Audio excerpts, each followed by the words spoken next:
Habari hii inatoka ndani ya wilaya ya Mitwaba mkoani huko Katanga, kusini mashariki mwa Jamhuri ya Kidemokrasia ya Kongo.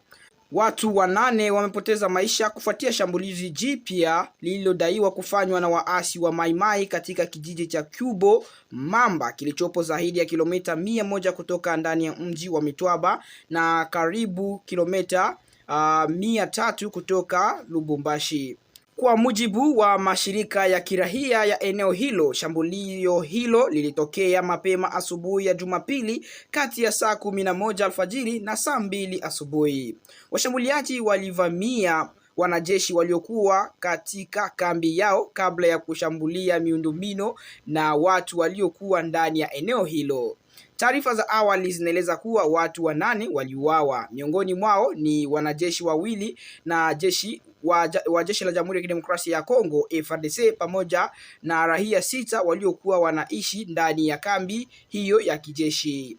Miongoni mwa raia waliopoteza maisha ni mke wa mwanajeshi mmoja pamoja na watoto 5 waliofariki baada ya moto uliowashwa na washambuliaji kuteketeza sehemu ya kambi ya kijeshi. Mbali na vifo hivyo, wanajeshi 2 walijeruhiwa kwa risasi wakati wa mapigano. Wanawake 4 pia walipata majeraha ya moto kutokana na moto uliozuka wakati wa mashambulio hayo. Mashirika ya kiraia yamesema tukio hilo limewashtua sana wakaaji wa Kyubo Mamba, hasa kutokana na ukweli kwamba familia za wanajeshi zimekuwa zikiathiriwa kwa kiasi kikubwa na mashambulizi hayo ya waasi wa Mai Mai. Baada ya washambuliaji kuondoka, hali ya utulivu ilianza kurejea katika eneo hilo. Jeshi lilituma kikosi cha ziada kutoka Mitwaba ili kuimarisha usalama na kuzuia mashambulizi mengine. Wakati huo huo, vikosi vya ulinzi vimeanza doria katika maeneo yanayozunguka Kyubo Mamba kwa lengo la kufuatilia njia walizotumia washambuliaji kuingia na kutoroka baada ya kutekeleza shambulio hilo. Mashirika ya kiraia yanasema hatua hiyo inalenga kuwabaini wahusika na kuzuia mashambulizi mengine dhidi ya wananchi na vikosi vya usalama. Hata hivyo, wanajeshi waliopo katika eneo hilo wameripotiwa kuonyesha huzuni na hasira kufuatia tukio hilo, wakisema mashambulizi ya aina hiyo yanaendelea kuhatarisha maisha yao pamoja na familia zao. Shambulio hilo limeonyesha kuwa hali ya usalama katika wilaya ya Mitwaba bado ni dhaifu.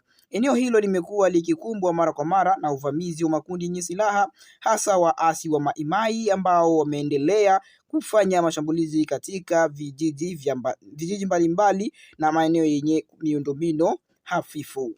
Kutokana na umbali mkubwa kati ya Kyubo Mamba na mji wa Lubumbashi pamoja na ugumu wa kufikika baadhi ya maeneo ya Mitwaba, mamlaka hukabiliwa na changamoto ya kupeleka kwa haraka vikosi vya usalama na huduma za dharura wakati mashambulizi kama hayo yanajitokeza.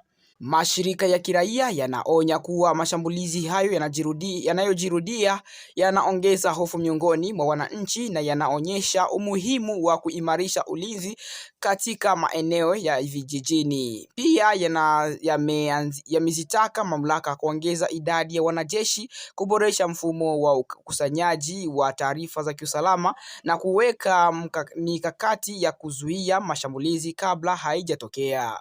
Kwa sasa uchunguzi unaendelea huku vikosi vya usalama vikisaka waliohusika na shambulio hilo, wakati wakaaji wa Kyubo Mamba wakihitaji ulinzi zaidi ili kurejesha hali ya kawaida katika eneo hilo.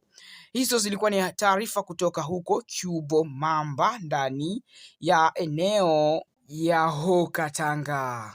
Shughuli zote za uwindaji na uwekaji wa mitego ndani ya hifadhi ya wanyama pori ya Okapi iliyoko Epuku katika wilaya ya Mambasa zimesimamishwa kwa muda wa miezi 4 kuanzia tarehe 1 Agosti hadi tarehe 30 Novemba mwaka huu. Uamuzi huo umetangazwa na viongozi wa hifadhi hiyo kufuatia amri iliyotiwa saini na gavana wa mkoa wa Ituri tarehe 29 Julai. Lengo kuu ni kulinda wanyama pori, kuwapa nafasi ya kuzaliana kwa usalama na kuzuia kutoweka kwa baadhi ya wanyama walio katika hatari ya kuangamia. Katika taarifa rasmi iliyotolewa tarehe 30 Julai, uongozi wa hifadhi ya Okapi umeeleza kuwa marufuku hiyo inawahusu wawindaji wote pamoja na watu wanaoweka mitego, iwe wameandikishwa rasmi au la. Kwa kipindi chote cha marufuku, hakuna mtu atakayeruhusiwa kufanya uwindaji wala kuweka mitego ndani ya eneo la hifadhi ambalo limepatikana katika mkoa wa Ituri na sehemu ya Ouele. Viongozi wa hifadhi hiyo wanasema hatua hiyo inalenga kulinda wanyama adimu na wale wanaokabiliwa na hatari ya kutoweka. Miongoni mwao ni aina mbalimbali za wanyama wenye kwato kama vile swala wa porini, paa na nguruwe wa pori. Wakati huo marufuku hiyo inalenga pia kulinda sokwe, okapi na wanyama wengine wanaolindwa na sheria za uhifadhi wa mazingira. Mkurugenzi wa mradi wa uhifadhi wa Okapi katika hifadhi ya Epuku, Bers Nsafunza, amesema sheria za Jamhuri ya Kidemokrasia ya Kongo zinawaruhusu viongozi wa serikali kuweka au kuongeza muda wa kusitisha uwindaji katika maeneo au kwa wanyama fulani pale inapobainika kuwa hatua hiyo ni muhimu kwa ajili ya kuruhusu wanyama kuongezeka tena. Amefafanua kuwa hatua hiyo pia inalenga kuhifadhi uwiano wa mazingira na kulinda bioanuwai ambayo ni msingi muhimu wa maisha ya viumbe hai na maendeleo ya jamii zinazozuka hifadhi hiyo. Kwa mjibu wa taarifa hiyo, kulinda wanyama pori si jukumu la serikali pekee, bali ni wajibu wa kila wananchi kuhakikisha rasilimali za asili zinatunzwa na manufaa ya kizazi cha sasa na kizazi kijacho. Ikumbukwe kuwa kwa sasa katika kituo cha hifadhi ya Okapi cha Epuku kuna okapi watatu wanaohifadhiwa wakiwa kwenye mazingira maalumu ya uangalizi.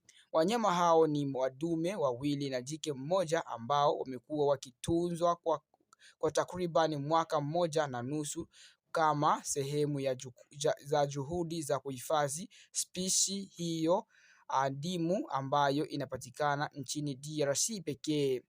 Mamlaka za hifadhi zinawataka wakazi wa eneo yanayozunguka hifadhi hiyo kuheshimu marufuku hiyo na kushirikiana na walinzi wa hifadhi ili kuhakikisha wanyamapori wanaendelea kulindwa na mazingira yao yanahifadhiwa kwa manufaa ya vizazi vijavyo na vizazi vilipo kwa sasa. Hizo ni taarifa kutoka huko Mombasa, sehemu ya Ituri na Ouele, ambako wameendelea kutunza wanyama mbalimbali ili kuweza kunufaisha vizazi vijavyo na vizazi ambavyo viko kwa sasa, kwa kuweza kuchunga aina mbalimbali za wanyama ambao ni mara chache wanaonekana katika dunia hii ambayo tunaishi.